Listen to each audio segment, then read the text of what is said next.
Hey, what's up guys? Welcome to another video. My name's Dylan and I'm a cycling coach at CTS. And today we're going to be talking about how to lose weight for cycling the right way. There are a lot of weight loss strategies out there, and regardless of what they tell you their secret is, the root of why they cause you to lose weight is because in one way or another you're eating less calories than you previously had. This can be hard to maintain though, which is why most people who go on diets fail and regain the weight back. The strategy I'll be going over here has a lot of science to back up its long-term success and is one of the healthiest ways to go about losing weight. On top of all of this, the science shows it can help boost your recovery after a hard workout. I'm talking about understanding the concept of calorie density and utilizing it in your own diet. I'll explain that concept, go into a little bit of science, and then get into some practical tips that you can use to implement this strategy into your own life, so be sure to stick around for that.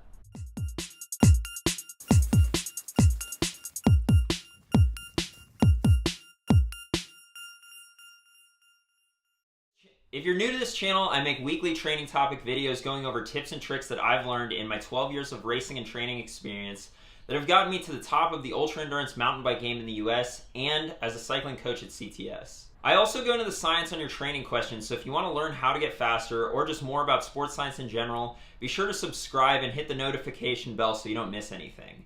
If you have a training question or a suggestion for a future video, be sure to leave it in the comment section down below. I do my best to answer all training questions in the comments section, but the volume of comments has been really high recently, so I apologize beforehand if I don't get to yours. It's that time of year when race season is fast approaching, and you've gotten in a pretty good base and are doing some good workouts, but you step on the scale and realize that, that saddle I bought that's 20 grams lighter isn't going to make a whole lot of difference when I'm toting around a whole old steel road bike's worth of extra body weight. Or maybe you're not an overweight weight weenie and you're just overweight, and most of the reason you ride your bike is to get healthier and lose weight. Either way, what I'm about to go over applies to you. Now you may be sitting there thinking to yourself, what is this skinny 20-something who probably has the metabolism of a racehorse going to tell me about weight loss? I looked like him when I was his age and I ate whatever I want. I understand, but what I'm about to share is demonstrated in the scientific literature, not just my own experience. Let's go ahead and jump into some science by starting off with why losing weight can be such a challenge, even as an athlete who trains for hours a week. For starters, it turns out that the weight loss from exercise might be lower than you think. A review on metabolic adaptations to weight loss in athletes stated that low energy intake and minimal body fat are perceived as indicators of energy unavailability, resulting in a homeostatic endocrine response aimed at conserving energy and promoting energy intake. So basically, as you reduce your food intake and get leaner, your body fights back, and this is for a number of reasons, like changes in energy expenditure, mitochondrial efficiency, and circulating hormone concentrations. Alright Dylan, but I don't need a study to tell me that weight loss is hard, okay? All I gotta do is look in the dang mirror when I'm wearing a skin suit to tell me that something ain't working. Just get to what I need to know already. Alright, let's jump into it. The strategy I'm talking about involves calorie density. Calorie density is just as the name implies. How many calories are packed into a certain proportion of food? And calorie density varies wildly. 100 grams of potato chips, which is what someone might reasonably eat in one sitting, if they don't just eat the whole bag, is around 536 calories, while a whole head of lettuce is just 53 calories. Wow, such great insight, Dylan. Potato chips have more calories than lettuce. The point I'm making is that the calories in the food we eat varies dramatically, and if we focus our diet on low calorie density foods, then we don't have to reduce our portion size in order to reduce the calories that we consume, and we can stay satisfied and satiated with the amount of food we eat, and we don't have to starve ourselves. So what do low calorie density foods look like? As we can see from this calorie density chart, the foods with the lowest calorie density are vegetables, averaging just 0.2 calories per gram, and then fruits averaging just 0.7 calories per gram. These are the two food groups you want to focus on, not just because they're extremely healthy, but also because they have the lowest calorie density, meaning you can eat a lot of them without gaining weight. You want to lose weight? Then bump up that fruit and vegetable intake. Okay, so this whole calorie density thing is great in theory, but does it have any science to back it up? Has it been put to the test? A study on energy density of foods' effects on energy intake took 18 subjects and provided them with meals for 2 days during 3 separate testing sessions. In these 3 sessions, the subjects consumed either low, medium, or high energy density or calorie density meals. The results showed that significantly more calories were consumed for the higher energy density conditions, even though the amount of food by weight was relatively similar. Calories consumed were around 1,800 calories for the high energy density group and below 1,400 for the low. And that's the key here with energy density. You don't have to reduce your portion size or starve yourself to lose weight. And 400 calories is the kind of deficit we're looking for to have consistent gradual weight loss. The study concluded that energy density influenced energy intake independent of macronutrient composition, and that subjects reported no difference in feelings of hunger or fullness. Okay, that's great, but that was 2 days of eating. How does eating low calorie density stack up in the long term? A study on energy density's effects on weight change over 6 years took 186 subjects and measured the energy density of their diet. 6 years later, they found that the energy density of the diet had not changed for the individuals, and that a higher energy density was associated with weight gain and a higher BMI. The study concluded that low energy density diets moderate weight gain, and that lower energy density can be achieved by consuming more fruits and vegetables. And these are just 2 studies out of many. A systematic review on dietary energy density and body weight, looking at many studies, concluded that their findings highlight the growing body of scientific evidence suggesting a relationship between energy density and body weight, and that consuming diets low in energy density may be an effective strategy for managing body weight. Okay, so lowering the energy density of your diet by increasing the amount of fruits, vegetables, and other whole foods that you eat will help with your weight, but what does this actually look like in practice? A study done on salad and satiety took 42 subjects and had them eat a meal with a low, medium, or high calorie density salad before a main course of pasta. They manipulated the energy density of the salad by changing the amount of dressing and cheese they put on it. What they found was that a low energy density salad reduced the total caloric intake of the meal,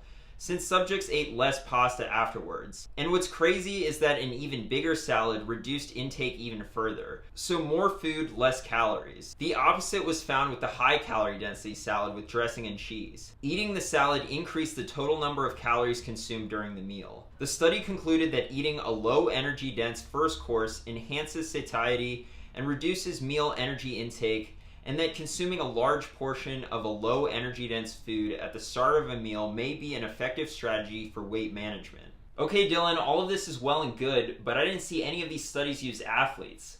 I'm a high performance thoroughbred race machine who won the town sprint at the Tuesday night group ride that one time when the fast guys took a recovery day. Not some, quote, normal study subject. Fair enough, and guess what? The inclusion of high amounts of fruits and vegetables is actually even more important for athletes, not just because it'll lower the calorie density of their diet, but because it'll improve their recovery after hard workouts because of the increased antioxidant intake.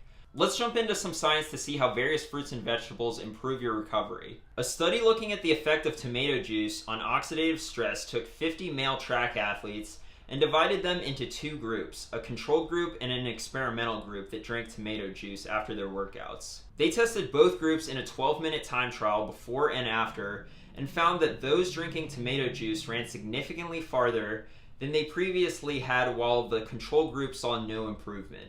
The tomato juice drinkers also showed a reduction in markers of oxidative stress, leading to the conclusion that the antioxidant lycopene in the tomato reduced oxidative stress and improved performance. These sorts of findings are all over the scientific literature. A study on lemon juice and exercise-induced oxidative stress found the same thing, concluding that the lemon did not block the cellular adaptive response, but also reduced cellular oxidative damage. Cherry juice has been shown to increase antioxidant capacity after a marathon, leading to aided recovery, and in another study reduced symptoms of exercise-induced muscle damage. That study showed that strength loss after eccentric exercise was 22% with a placebo, but only 4% when subjects consumed cherry juice.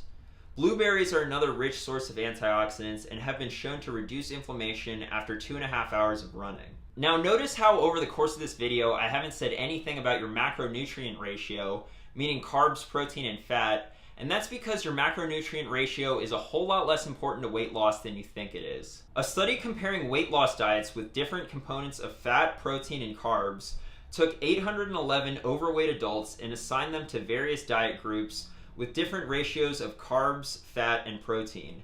which the subjects followed for 2 years. What they found was that there was no difference in weight loss between the different diet groups. They concluded that reduced calorie diets result in meaningful weight loss regardless of which macronutrient they emphasize. If you're thinking about your diet in terms of macronutrients, then you're thinking about it in the wrong way. Carbohydrates could come from sweet potatoes or candy. Fat could come from walnuts or hydrogenated vegetable oil. What you need to do is focus your diet on whole foods, not processed ones, and in particular, the low calorie density ones like fruits and vegetables. That's the science on how understanding and applying the concept of calorie density to your own diet can help you lose weight. Basically, your mom was right, eat your veggies. Not exactly groundbreaking stuff, it's pretty common advice that we've all heard before, and that's because it works. It isn't a fad diet. Now, what are some practical tips that you can use to implement this into your own life? For starters, stop thinking of vegetables as your side and start thinking of them as your main course. When you prepare a dish, start by thinking about what vegetables you're going to use and then add in the other food groups. And make sure vegetables take up the majority of your plate. Having a salad with every meal is another great way to lower your calorie density, as we saw, just so long as you don't use high-calorie toppings. Use fruit as your snacks throughout the day and after rides to capitalize on those antioxidants for aided recovery. My go-to after a hard ride is a bowl of oatmeal with a high antioxidant fruit like berries. And be sure you stick to whole foods. As we can see, there is a huge difference in calorie density between processed and unprocessed carbohydrates, for example.